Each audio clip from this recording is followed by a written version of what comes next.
going to take 1.5 minutes to give just a quick background of the Plattekill Creek and Watershed. The last 5 years, the residents of the area have been concerned about the lack of water in the Plattekill Creek.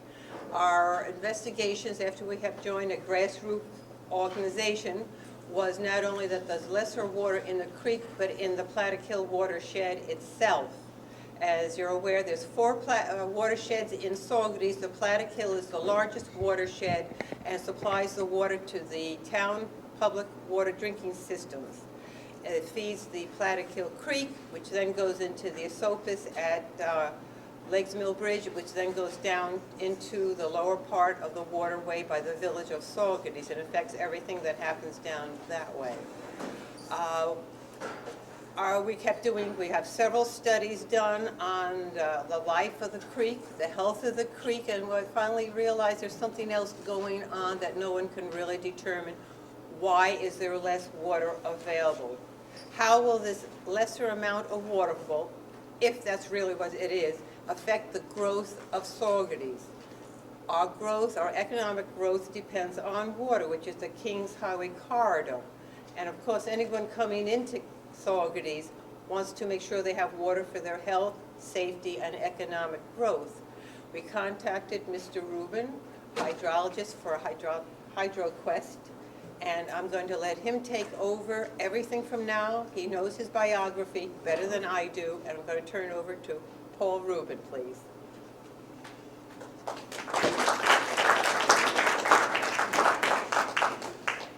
By way of introduction, I'm a hydrologist. Actually, I wear several hats. Sometimes I work as a hydrogeologist in groundwater, sometimes as a straight geologist, and hydrology is one of my other hats. And we'll look at the hydrology hat tonight. We're going to focus on water quantity. How much water is there in the Plattekill? What should we be doing? Is there enough water to add more developments? Are we at or near capacity? How do we know? So let's take a look at some of the issues that go with that. If you have questions as we go along, and we have a small enough group, just feel free, and I'll try to answer as we go. So here we have a picture of the Blue Mountain Reservoir. You're probably all very familiar with it. It's a relatively small reservoir. It's bottom end of the Plattekill. A certain amount of sediment fills it in periodically, and I know they dredge it as they need to. So in terms of the total storage capacity of the reservoir, that's relatively small compared to the amount of water that comes into and then out of the reservoir. So let's talk a little bit about the water use that's there. Okay, the water use at this time is legally limited to 1.8 million gallons per day. For those of you who are familiar, there's a 1957 State of New York Supreme Court decision that regards the wrongful diversion of water from the Plattekill. People who lived downstream were concerned there wasn't enough water for the fishery, for their aesthetic reasons, and they filed a lawsuit and said, there's not enough water. And that's important. In terms of the fishery downstream, if the fish don't have enough water, or the water's too warm because there's too little, or sometimes they don't get any, the fish and the ecosystem that goes with it can be jeopardized, if not ruined. So historically, water's been withdrawn from the reservoir. The lawsuit contended, it focused on a lot of years, but specifically on the years 1947 to 1952. The water is used now, as you're aware, by the village of Saugerties and the town. There's a lot of data, some of which we've obtained through the Freedom of Information Act, that says how much water is being used. If you look at the data and the lawsuit information, the amount of water that's been used historically, it varies, but it goes up to about 1.5 million gallons per day. We know also that there are water quantity problems that have required conservation measures, one as recently as this past summer. We know historically, based on the 1957 lawsuit, that people have even installed flashboards above the dam to try and contain every bit of water during dry times that comes down to that reservoir. And the village has emergency codes to help deal with the problem of not enough water. You'll see tonight that I should point out, I'm going to focus fairly heavily first on technical material, But I'm going to focus on the concept of the worst-case scenario. If you're a town or that needs to worry about more development, it's not the high flows you're concerned about. You're concerned about what is the situation when there's a drought, when there's things are really dry. Maybe they're not only really dry, maybe they're dry and they last for a long time. So these are the issues we need to look at, because if we add on more development or just look at what we have now, and we'll address all those possibilities by looking at the data we'll go through tonight, we need to know what's the worst case scenario, because think about it. Would a town anywhere want to permit development that might exceed the capacity? Would you want to be on the board that approved a project that went in for millions of dollars and at the end of the day didn't have water and might file a lawsuit? The important thing to do up front in any hydrologic study is to make sure that your decisions are based on solid empirical data so that you can make informed decisions. Yes? Can you define the drought years in the last 25 years in Saugerties? Absolutely, we'll get to that. Not a problem. Okay. So let's talk about this, a little bit about this number that we see in the press, the number that we see in the lawsuit. It's very important, this 1.8 million gallons per day of water. That number stems from a stated maximum registering capacity of a water meter, a Venturi meter at a water intake structure. It's not based on empirical hydrologic data designed to say this is the safe yield, this is how much water we can take safely from this creek and not run out. There's no information. As far as I know, this number and all the projects that are proposed in the area based using the Plattekill Creek have no hydrologic information behind them. There's no long-term flow studies. Some of you may be familiar with these little wooden structures along some of the creeks, like the Esopus Creek, the Schoharie Creek. These are little gauging stations put up by the U.S. Geological Survey. They send out hydrologists who periodically go out to these streams. They measure the cross-sectional area of the streams. They measure the depths of the streams at different flows. They develop what's called a rating curve. At this stream height, the flow is so many cubic feet per second. They put in permanent recording monitors, records the water depth every 15 minutes. And as time goes on, they establish a long-term record, and that's important because the longer the period of record, the greater the confidence we have in how much water there is available for our use. So we'll be looking at some of that data tonight. Unfortunately, what we won't be doing is we won't be looking at any of the data long-term from the Plattekill because it doesn't exist. So the other thing we need to concern ourselves, again, with the fishery, I mentioned that, but let's talk about this number a little bit more. The 1.8 million gallons per minute that everyone seems to be basing projects on, and we can keep adding on to the system because we have this 1.8 million gallons per day available. Well, when we're going to go through the data, we're going to let's consider in our minds whether the number makes sense. The number, again, is based on a flow meter. It's not based on any data, so maybe it doesn't make sense. Let's think about that thought as we go on. Could you explain what a flow meter is? It measures the quantity of water that moves through a pipe. And why is that not adequate? You're going to explain. Well, you need to know how much water is going through, Right. but anyone who has a water meter in their house, for example, would say, I have this much water, but that doesn't tell you how much water is in the stream that's coming down to that reservoir. Okay, so we need to know. So that number is just a meter number. It's not a real number. It's not a number that tells us it's safe to take this amount of water. So let's see, in the absence of any empirical data to base any developmental consideration on, what we can ascertain about the amount of water in the Plattekill. So is this in focus for everyone here?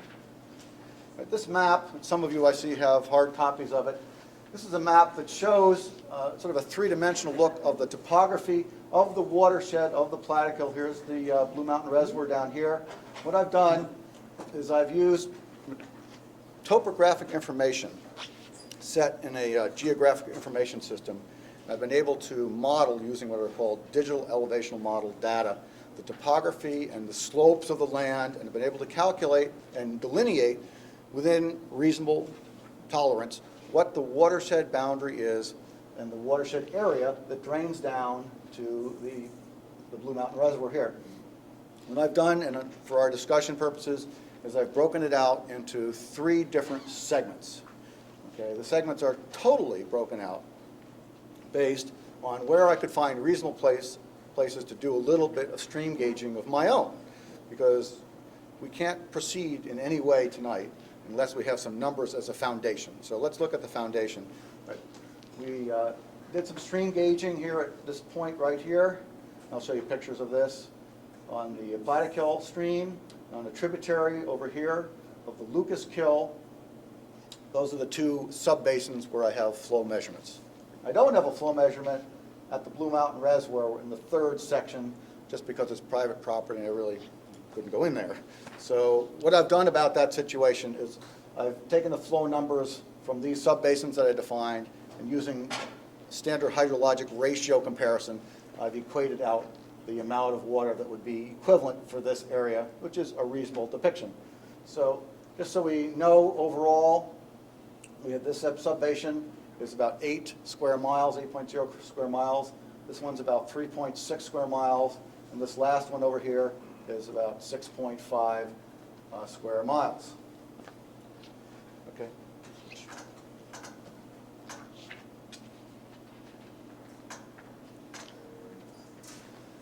All right, I said one of the problems in assessing how much water there is available is we don't have hydrologic information. Because we don't have that, we have to get some of our own flow data, which we've done, not at any random time, but at a time of relatively low flow conditions. And then, piggybacking on the U.S. Geological Survey's gauging stations that they have with different lengths of hydrologic record, we can then do what I would term a watershed comparison, comparing the area of the Plattekill Watershed with similar watersheds. You can't do this, say, with the Plattekill Watershed and some watershed in Arizona. What you have to do is compare the watershed with other nearby watersheds that are reasonably similar. Okay, when I reasonably similar, similar topography, similar geology, similar hydrology. And we can compare watersheds that have data from the U.S. Geological Survey work with our own Plattekill watershed here. By comparing them, it wouldn't be fair to do this analysis if we were trying to compare high flow information. Not nearly as much, and the reason is because weather, rain varies on a local scale. You've seen a big thunderstorm up in the mountains one area one day and one watershed, and then in another it won't be there. So we can't fairly compare them. But we can do this for a drought dry condition, because these conditions are not just watershed specific, they're regional specific, and that allows us to have confidence in our information. So what I'm going to do tonight is I'm going to branch out from the Plattekill watershed, and I'm going to compare the hydrology and the amount of low flow, which is the worst case scenario that we need to address in terms of developmental risk and safe yield for the watershed. I'm going to compare the amount of water in this basin with several other basins. Let me pick these. These are all watersheds of the New York City watershed supply west of Hudson. One we'll be working on with tonight is the Little Beaverkill watershed, which is a 16.5 square mile watershed compared to ours of about 8.1 Plattekill. Another watershed I'll be comparing with is the Bushkill watershed, about 16.2 square miles, so pretty similar in area. I'll also be comparing watersheds to some degree with the Esopus Creek, the subbasin that's upstream of this U.S. Geological Survey gauging location here, which is in Alabin. And then I'll also be comparing data from the Schoharie Creek subbasin to a U.S. Geological Survey station here, a much larger watershed, 237 square miles. Definitely not easily comparable, but under drought conditions, we can use it. And the importance for us is, remember, the longer the period of time that we have hydrologic flow data, the more confidence we have in whether or not there'll be a drought.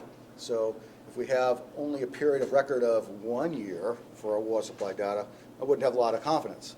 If we have 5 years, it's a little bit. If we're lucky, maybe we'll get 10 years. We get real lucky over here because, as you'll see, the data goes back to 1902. And that is going to allow us to make reasonable predictions of drought recurrence intervals and what is a fair number in terms of safe yield for us to consider for the Plattekill.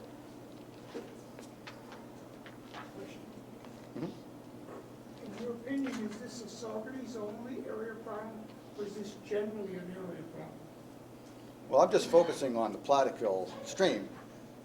The analysis that I am going to go through here, you could use for any watershed. The watersheds that are, of course, best to do the analysis for are those watersheds with real information. And you'll see at the end of the day, I will recommend that we start to collect actual regular data from the Plattekill. So the method is solid, yes. When you say watershed, is that state protected property or just what you're accessible to? Maybe I should define watershed, okay? First, watersheds can encompass anyone's property, public or private. A watershed is an area where, can we flip back to the last overhead here? Upside down. A watershed can be defined at any geographic point. In this case, for example, in the Little Beaver Kill, using it as an example, it's the area within this red line. If it were to rain sort of down onto this drainage area, at some point in time there'd be a divide, like think of a bathtub, okay? Think of your bathtub, that's good. You have a nice old bathtub, the curved top and the drain at the bottom. You might take it and flip it up on its side a little bit, and if it was now raining on your bathtub from all over, what happens? Some of the water is going to hit the edge of the bathtub, some's going to drain into it, some's going to drain out of it. But at the bottom end of the day, all of it's going to drain down to the drain, right? So the watershed of the bathtub goes from the outer lip to the drain, and it's the same true out in nature along the mountainside, from some mountaintops down to whatever point we elect to have our gauging station. That's our watershed. So a watershed can be selected for any point of interest. For our point of interest, it happens to be the dam at the Blue Mountain Reservoir.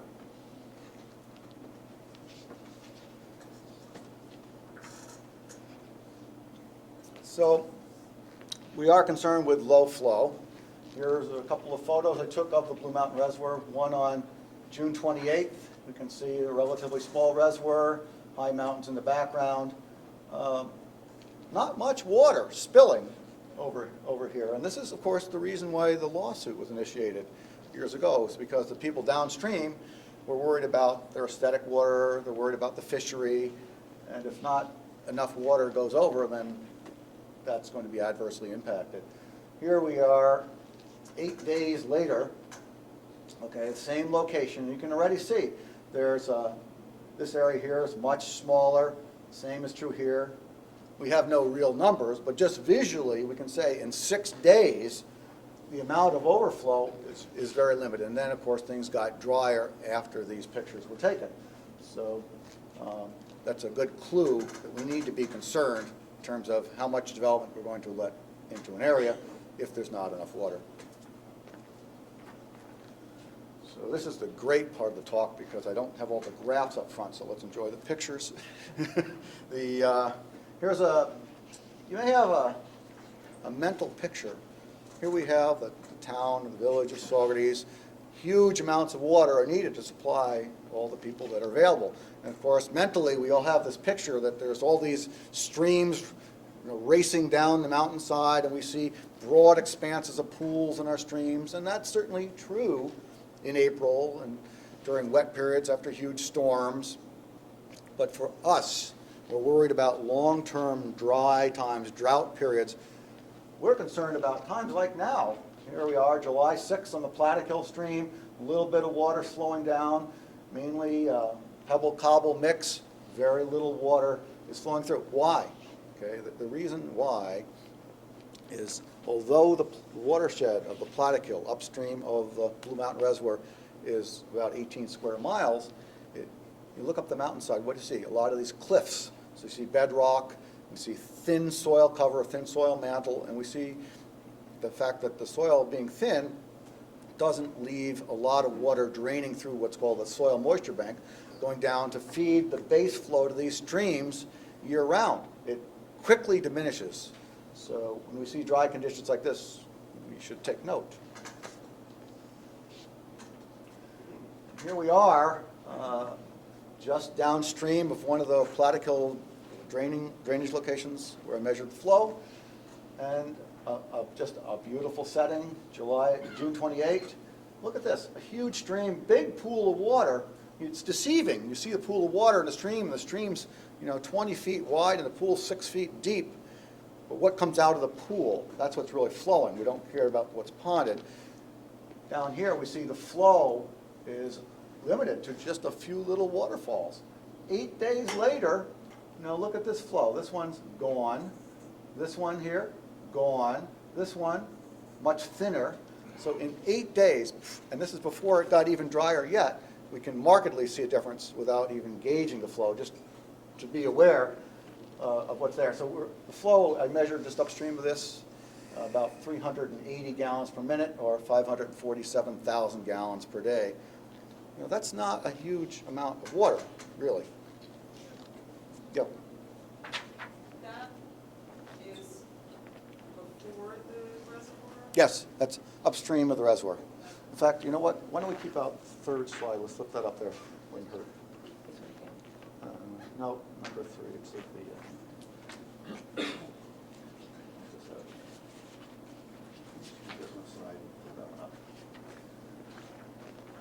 Now you want Yeah, flip that one up. Okay.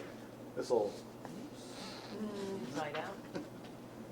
There we go. Okay, so that picture of the waterfalls is just downstream of this point. So that's a location. Does that help? Yep. Okay. Might as well keep that one out. I'll use it again. All right. Oops, we're kind of backwards or something. You read backwards, right? There we go. So now we may all have this mental picture of our huge town and how much water is really available. So we went out during a period of low flow and decided to see how much water there is. This is a wooden flume, something I've constructed. I use it for stream studies in a lot of different locations. What I do, this is the same thing right here, we'll put it into a stream channel, we'll dam it up temporarily so that we get all the flow of the entire stream coming through this. And the reason I want it through this is I want a very controlled cross-sectional area of the stream. I know that this is so many feet long, I know its exact width. All I need to do to get a pretty good flow measurement is to direct all the water through this wooden flume. Basically, time sticks as it moves through a stopwatch. To make sure it's statistically valid, I always do generally 30 readings, which meets the criteria for the student T statistical test. So I measured the flow through this time, and the depth of water that was through on this particular date was 1/100th less than this blue water illustration here. Right, so this is the flow for the Lucas Kill, which is 20% of all the flow going down to the Plattekill Reservoir. So if you have in your mind huge volumes of water moving through during times of drought, think of 20% here. It's,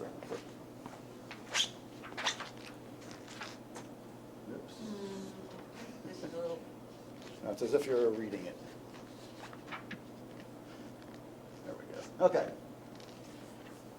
So, utilizing flow measurements that we made during a relatively dry period of time, which was on July 6th, it did get a little bit drier, we were able to determine that the entire flow for the Plattekill, first known number that anyone has come up with, as far as I am aware, ever, on this date was about 1.2 million gallons per day. Okay, so that's a number that clearly it gets lower than that at times, and of course it gets much higher, but that's the low end that we care about. So now, with that number in hand, and having gone through the methods of deciding the watershed area and calculating that number, We're now going to be able to branch out and go with our data from the Plattekill, the only known data to date, not that there shouldn't be more eventually, and we're going to now look at some of these other subbasins that have lots of U.S. Geological Survey data and be able to compare them and see how dry was it this past summer? How dry was it? And what we'll be comparing to is roughly the area of July 6, 2010. One minute before you go there, I want to make sure I understand that there's no empirical data. As far as I'm Into the Blue Mountain Reservoir or flowing out? Either. going into is what I'm concerned with. And as far as I know, no. There may be, but not to my knowledge. And is there any gauging of the water going over the dam at that reservoir? I have no idea. Because you could, I mean, we could extrapolate some information from that Well, if you gauged it, yes. if we had it. Yeah, you'd have to gauge it. The But- only other question is, how unusual is it for a water supply system to not know what's coming in to their residents? Would not be my recommendation to do it that way. Well, you're left comparing other watersheds. Right. I would, of course, rather have reams of data on the Plattekill Watershed and be making my analysis based on that data. There's thousands of little water systems like ours. Do they usually meter the water coming in? They usually know. I think you'd have to look at that on an individual basis. Those that are going to have major development being considered, I would think it would be wise to do that. The risks legally, you know, who wants to be a planning board that's going to have developmental proposals in your lap and potentially approve them and then have 1964 or some other drought year come along with a couple of months of drought? I agree the information is valuable. What's shocking to me is that it may be common not to know how much water you have available. It would not be prudent. You know, any developmental consideration, any land use planning that I would be involved in, I would always want to rely on solid data to make my decisions. And so you have to start sometime. So we're starting, okay? One of the most important things we've already gone through is that this 1.8 million gallons per day number has no foundation, okay? So with having just removed that number from our minds, now we're going to say what number might make sense and what more data might we like to have more confidence yet in our data. That's our general approach. So moving forward. Let me ask that question. You say 1.8 million gallons per day has no foundation? None. At all? Except from the lawsuit, just from the lawsuit. Well, So, the lawsuit, no yeah, scientific foundation. there's no scientific foundation. It happened to be the amount of maximum capacity they could measure through their water meter. It has no basis. There's no empirical data. I mean, if it turned out that that water meter could measure, 10 million gallons per day, then that might be the number in the lawsuit. As it turns out, the number of 1.8 million gallons per day for the people downstream was a very poor choice.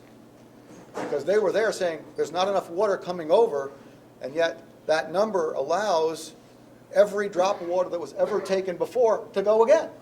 So are we clear, this 1.8 million gallons per day, there's no foundation scientifically for it. It's just a number that happened to both be capable of being measured in a velocity meter.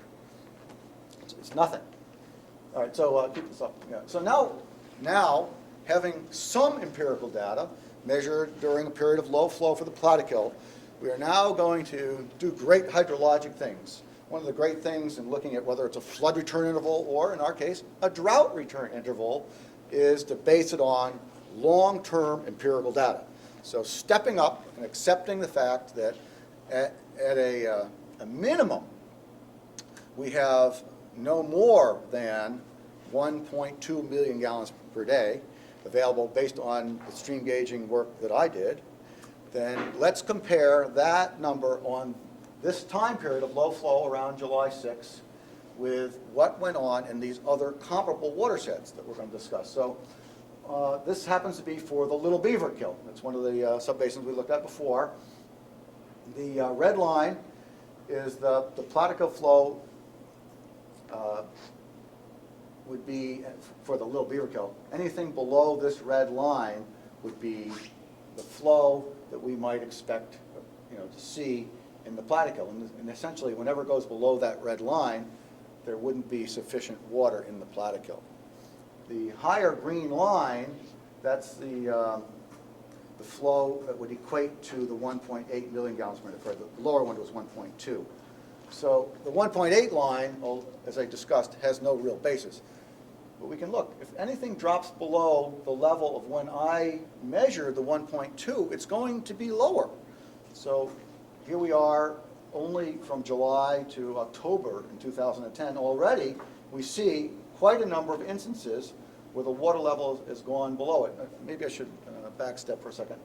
These graphs that we're about to see a lot of, these are they're hydrographs. They show stream flow here in discharge in cubic feet per second on the y-axis versus the x-axis, which is just time. So at different points in time, for example here, a big rain occurred, stream level went up rapidly, and it attenuated slowly over time. It's the dry times that we are concerned with. So we can compare the stream hydrograph, or how the water level changes in the stream over time.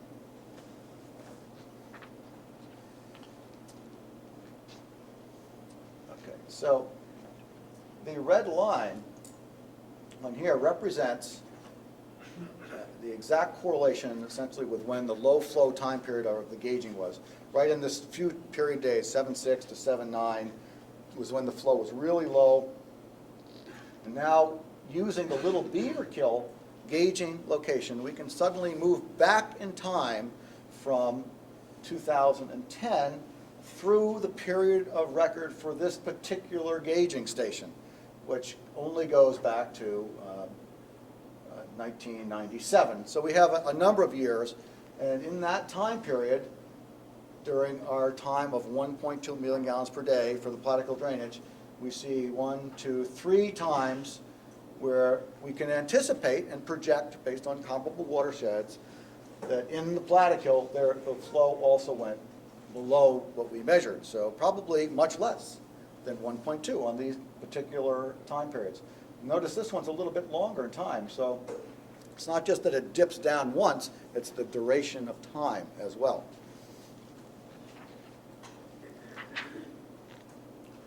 One of the other subbasins I put up for comparison, very similar watershed size, was that of the Bushkill. Okay, in the Bushkill, here we are again at the 1.2 million gallon per day equivalent for the Plattekill. We see a lot of time periods where the water for the Bushkill would have gone below the same level. So we're taking a look in comparable time, and now we'll go back on the next plot, and show over a longer period of record.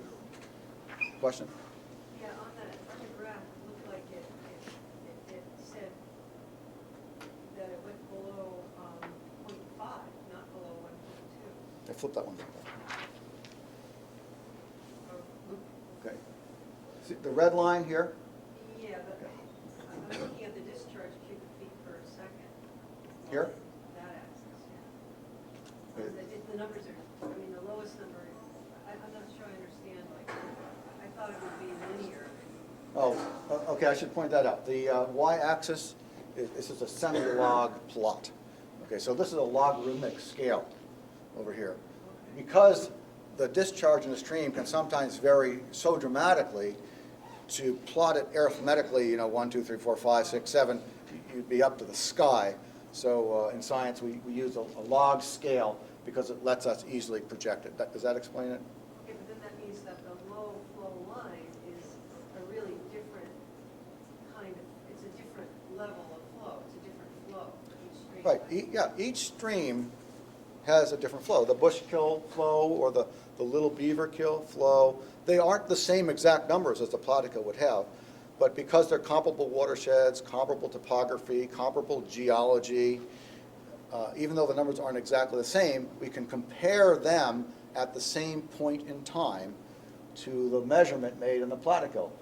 And at that point in time of our measurement our data source so far in Plattekill, we would have this many little time, anything below the red line would be where we would anticipate, based on the Bushkill, that the Plattekill also would have gone below. If we had a USGS gauging station set up on the Plattekill, which would be great, odds are really good that it would exactly mimic what we see here. And you'll see the same things. If we were to compare all the graphs that I'm about to put up, But that whether we're comparing the Little Beaver Kill, the Bushkill, the Sopus, or the Scary Creek, because it's a regional drought phenomena, we will see the same pattern. Okay, can you just remind me, what does that red line actually mean? It means that when the graph dips below that red line, there's not enough flow to sustain the downstream flow, sustain Okay. the trout in the stream? 1.8. It's 1.2, okay? Okay, The red line represents the measured okay, number we've arrived at for the Plattekill. okay.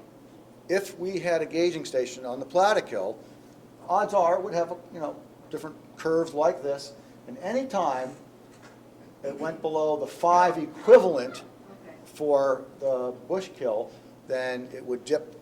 We could project reasonably that the flow on the Plattekill would be less than the 1.2 million gallons per day, and at times considerably less. And you'll see the beauty of some of the data that I'm going to go through is it will allow us to project back through time a long way. If we were to start today, flip the next one on there, and put in a wonderful U.S. Geological Survey gauging station on the Plattekill, even after 1 year, we would have really very little data. So the beauty of the comparative watershed approach is that we can go back under similar regional drought conditions and compare what's going on. Do we have the exact number for the Plattekill? No. Do we have basis to be concerned that the numbers at times are far less than 1.2 billion gallons per day? Yes. So using the Bushkill, for those familiar, this is along Route 28A, not far from Boyceville, where it comes in and reaches the Shokan Reservoir. We have a period of record from the year 2000 up to 2009. And in that time period, again, just like the Little Beaver Kill, 3 periods of time where it went below it. So we don't need to spend a lot of time on these, but I just want to show how we can use it to compare it. So here we have a nice plot. We actually have several of them, but I'm just going to use this one today. This is an average daily water use in gallons per day used by all permitted users, the village and the town, for the year 2009. Average daily use on a monthly basis. So in this case, we see up to about 900,000 gallons per day. So that's average. That's not a range, maximum, minimum. It's average. So think about it. The average is already pretty darn near capacity or above it at times. Here we have some very new data for 2010 up through July, again, of all users on the water system. And we see here we have, about 1,100 gallons per day, a daily average for the month of July. So here we are. This number almost exactly equates to our one reasonable measurement of flow in the Plattekill Basin, and we're just about there. We're not at drier time, so sure enough, what happened in 2010, this past year? We had an advisory, or whatever you call it, in terms of, we should be conserving water. Not a surprise, because we're almost at capacity. Yeah. So you mentioned it, there's 2 levels. There's a water advisory and then water emergency. That's typical in any municipality. Have those 2 levels. Is there do we know now that, say, a water advisory translates into 10% conservation, for example, and a water emergency might translate into 20% less use? There are some codes out for Saugerties that dictate that users should be prepared to do certain conservation measures up different percentages. Okay, but what do you end up getting? What are the results when you do that? Do you get 10% less I don't usage? know. That would be known by the water department, who monitors the yield demand. I wouldn't know. So One of the things I've mentioned already is what's really important in terms of us being able to project what's the frequency of drought, how long do droughts last. Should we assume that this 2010 advisory, or whatever it was called in terms of water conservation, was an anomaly? Was it something unusual? Or should we expect this, once every 10 years? How often should we expect it? So far, we've looked at the U.S. Geological Survey data for the Bush Kill and the Little Beaver Kill, and I think we went back to, was it the year 2000 or 1997? That's not very long hydrologically. Think about flood return intervals that you hear about. The longer the record, the more confidence you have. Same is true in drought. So now, because the U.S. Geological Survey has been doing these readings in certain locations for long period of times without, in areas, some of them, without diversions, we can use this data for our projections. So what I'm now going to do is I'm going to step a little further away from the Plattekill, but not far, into the Saugerties Creek drainage. For those of you who know where Fox Hollow is near Alabin, there's a U.S. Geological Survey station right there, and it's been there for a long time. Let's look at the record. What I've done in these plots you're going to see now, and I won't spend a lot of time on them, but I do want to run through them. Each of them represents a 20-year time period. I'm going to go back through time, starting with the present and working our way back. Here we are at the time we gauged the flow, essentially, and we see in 2006 and a couple other times, the flow dropped below the level. And again, that's what would happen in the Plattekill. But look at this one. In 2002, it lasted a long time. So, because they weren't quite at the maximum capacity system, maybe they were able to handle it. Or not, I'm not really sure. So let's drop back another 20-year time period. I'm not going to go through detail, but the point is, the red line equates to the measured flow in July 2010. So anything below that red line represents a period in time where the flow was substantially less. And when I say substantially less, look at this. In this, at Saugerties Creek here, just use this one as an example, or this one, the measurement we made of 1.2 billion gallons per day is equivalent to a 17 cubic foot per second flow here. But look, during the dry flow times of 1984, for example, it went down to a little less than 4 CFS. So it dropped 75% or so. So at times, if we start to look at this data in terms of predicting what's likely to happen in the Plattekill, not only can we reasonably hydrologically project that the water will be less than the 1.2 million gallons per day we measured, but it may be really less than. It may be only 25%, 20% at times. Yes? So looking at this, okay, so you see these periods where the water level, the incoming water is really low. Then you see obviously lots of periods where it's actually above that line. Mm-hmm. So it makes me wonder then, what is the capacity of the reservoir to store that excess water during those periods when the water is low? I mean, if all that excess water can actually be stored in the reservoir, then these periods of really low incoming water shouldn't matter as much, right? Think of it like this.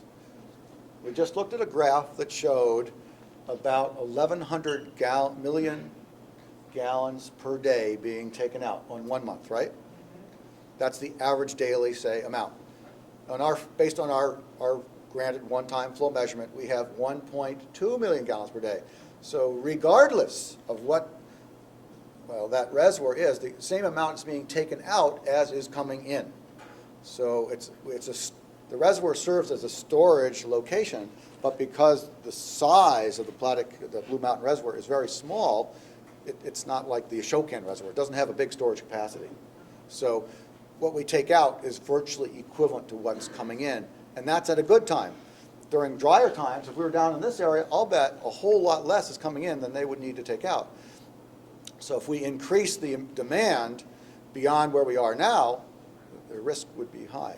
But in this case, the red 17 line, I assume that's the equivalent for this. For the Plattekill measurement. But also of what balances, the amount they're taking, of the number that balances the amount that's incoming versus the amount that is being used. No, well, let's take an example. Sorry. Let's look right here in the graph, just as an example.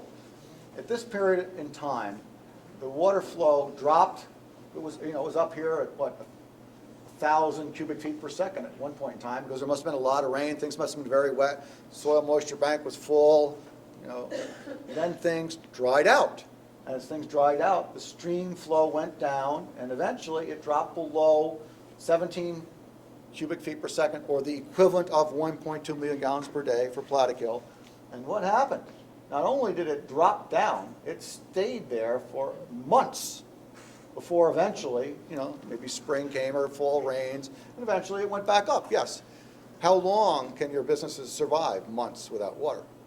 That's the issue, yes. If I interpret that chart, I see 14 lines below the red line. In 30 years, that says half the time we've been in trouble. Right. Okay, just wanted to know how to interpret that chart.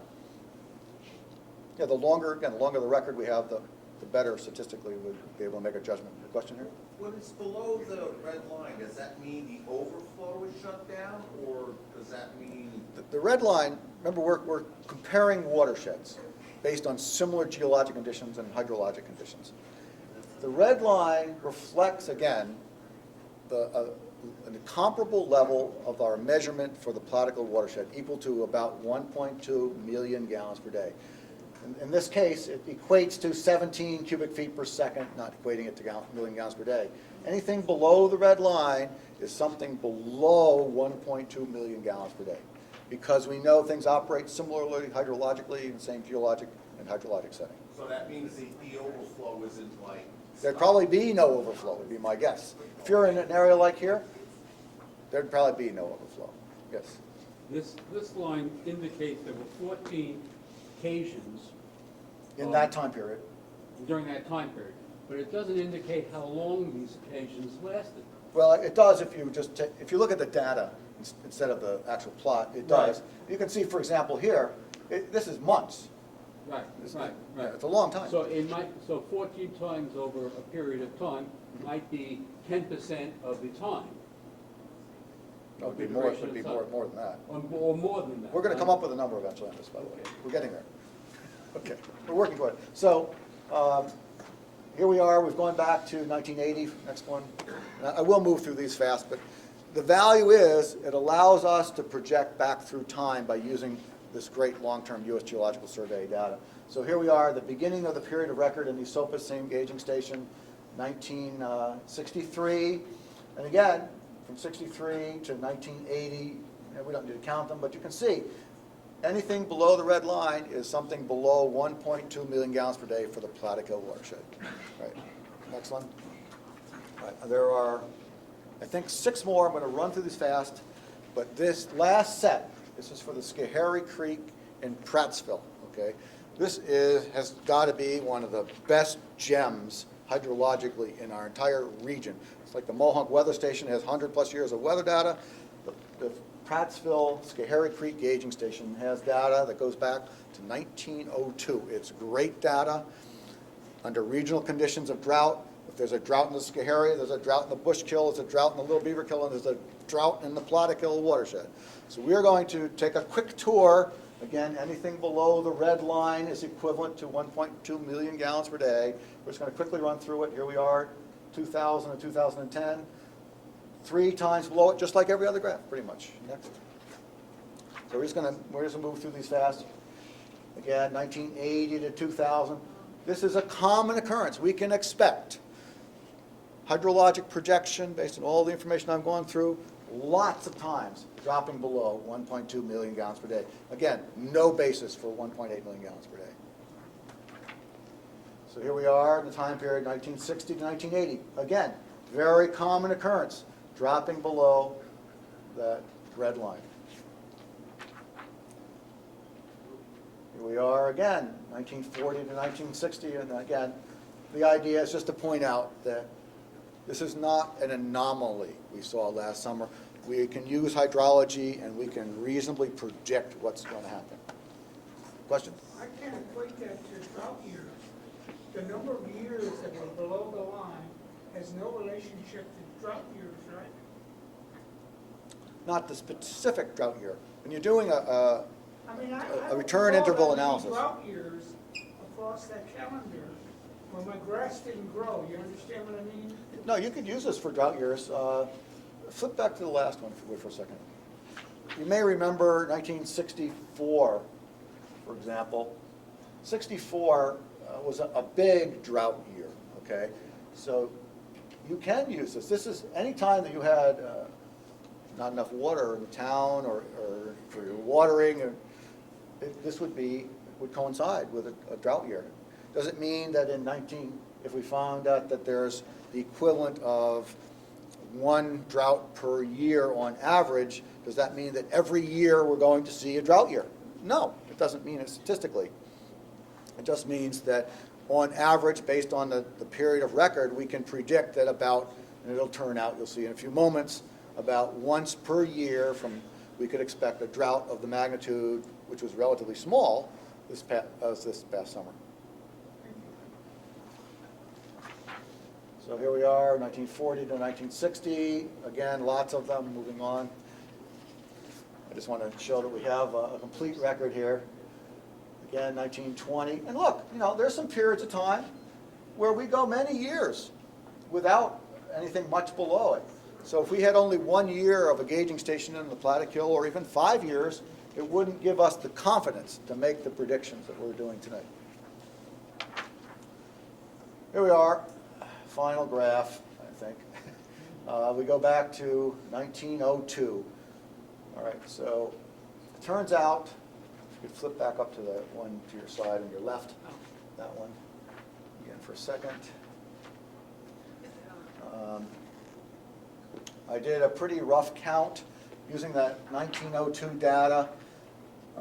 It's found about 122 times that we have seen flows in the Schoharie Creek below the equivalent of the 1.2 million gallons per day measured for the Plattekill last summer. So on average, we're talking about a drought of that magnitude at least once every year, and some of them, of course, are far greater in magnitude. We drop, look at some of the numbers. Some of them I looked at, we lose about 85% of the flow. So what we see in the Plattekill on the date we measured it seems low, but it's probably nothing compared to a worst case scenario. My conclusion section here, what are some of the initial messages that we can take out of what we've gone through here? And I know it was somewhat technical. We know that stream flow in Plattekill during the summer was measured at about 1.2 million gallons per day. Okay. We compared it with similar watersheds with U.S. Geological Survey data, and we can predict that the Plattekill flow will be equal to or lower than 1.2 million gallons per day on statistical average once per year.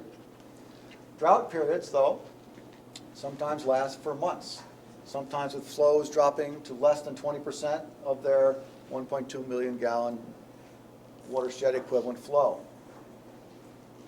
During drought and dry periods, water withdrawal from the Blue Mountain Reservoir is near or exceeds the safe yield of the Plattekill Creek, thus explaining the need for these conservation measures. And why are these things in the codes of the town?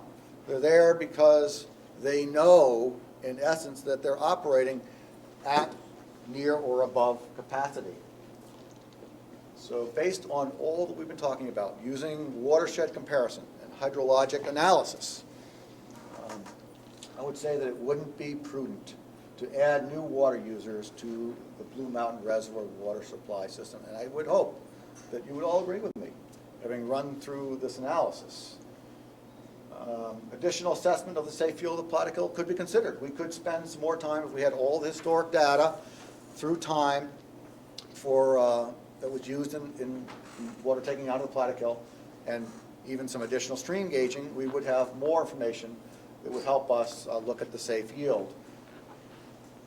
Safe yield, and how much water can we take out safely without jeopardizing future development or existing development that counts on it, is important not only from those people who are users, but it's very important in terms of those people that are downstream and the fishery that's downstream. One thing that didn't come out of this lawsuit is it said, well, you can take all the water you want up to this 1.8 billion gallons per minute because we've always needed less than that anyway.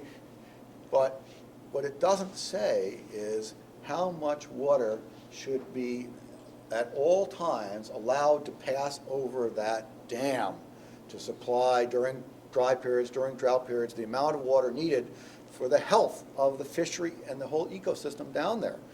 And that should be part of what's done. You know, someone should come up with a number, what's safe to maintain the population down there. 1 second.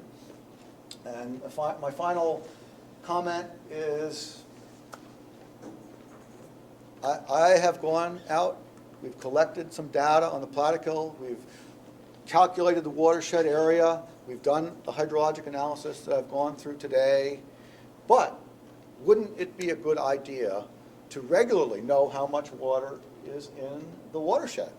So especially with a town experiencing growth, experiencing demand, we should have data collected like the U.S. Geological Survey collects. Fortunately, we've been able to piggyback on all the information that's out there, but you should have your own information. So I leave you with that thought.